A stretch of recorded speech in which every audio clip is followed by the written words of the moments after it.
The fire crackled in the dimly lit living room as I leaned back in my chair, a warm cup of tea resting in my hands. My children, wide-eyed and wrapped in blankets, leaned in closer, waiting for the next part of the story. I smirked, taking a slow sip before continuing. Now, you kids might not believe this, but there was a time when your old man was the fastest thing on two wheels. They called it the wildest chase San Francisco had ever seen. And let me tell you, it all started with a few dirt jumps in the Presidio. I wiped the sweat from my brow, the dirt under my nails mixing with the dust on my face. The jumps I had built deep in the Presidio were perfect, sculpted with care, their lips crisp, their landings smooth. I took a deep breath, gripping the handlebars of my mountain bike. The city hummed in the distance, but here, surrounded by towering cypress trees, it felt like my own world. I rolled back, pushed forward, and launched off the first jump, feeling the exhilarating weightlessness before landing clean in a perfect manual. Again and again, I sent it, each jump flowing into the next, keeping my front wheel high, a rhythmic dance of balance and control. Then I heard it. A siren, faint, but growing louder, the unmistakable sound of tires crunching on gravel. Flashing red and blue lights flickered through the trees. Hey, stop right there!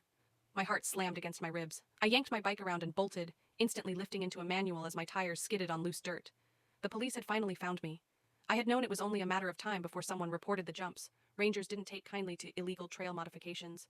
I tore through the Presidio's winding paths, manualing over tree roots, ducking beneath low-hanging branches, my front wheel never touching the ground. The sirens grew distant for a moment, but then, another set, closer this time. They were boxing me in. Bursting from the trees, I spotted an opening, the road leading toward the Palace of Fine Arts. I dropped gears, snapped my weight back, and kept my front wheel airborne as I flew down the pavement. I could hear the cops behind me, their engines roaring as they tried to keep up. News helicopters buzzed overhead. Somewhere, a reporter's voice crackled over live television. We are bringing you breaking news from San Francisco, where a cyclist is leading police on a high-speed chase through the city. This has to be one of the wildest pursuits we've ever seen. Millions of viewers watched in awe as I shot into the palace's courtyard, weaving between towering columns, manualing the entire way. Tourists gasped, stepping back as I carved through the open space. The glow of the grand rotunda reflected off the water as I cut across the stone bridge, front wheels still lifted. A police motorcycle veered in from the side. I reacted in an instant, pulling up higher, hopping between the columns, launching off platforms like a trials god. The cops skidded to a halt, unable to follow me through the intricate, acrobatic lines I strung together in an effortless flow. I had bought myself a few minutes, but I needed fuel. Spotting a cafe on the corner, I darted inside, pulling up to the counter as if I hadn't just been in the middle of a high-speed chase. The barista stared at me, wide-eyed, recognizing me from the news. I slid a few crumpled bills onto the counter. Espresso, double shot, to go. As I took the cup, I heard the sirens approaching again. The barista pointed toward the back door. Go. I saw nothing. With a nod, I downed the espresso, dropped my front wheel for the first time in miles, and rocketed out the back alley. Now it was about pure speed. I sprinted through downtown, weaving between traffic, feeling the caffeine surge through my veins. The chase had escalated. There were more sirens now, news crews broadcasting my every move, millions watching me push my limits. At one point, a police car nearly clipped me, but I bunny-hopped onto a loading dock, skidded through a warehouse, then blasted out the other side onto a fire escape. The city was my playground, and they couldn't keep up. Then came the final act, the Bay Bridge. Roadblocks ahead, helicopters circling, nowhere left to go, except up. I spotted the massive support cables stretching high above the bridge. Without hesitation, I sprinted toward the base, launching onto the structure and riding up the incline, gripping the bike with every fiber of my being. Below, the police stopped, stunned, unsure how to follow me.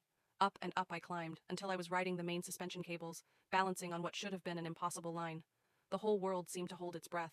The gap in the bridge, a section still under construction, loomed ahead.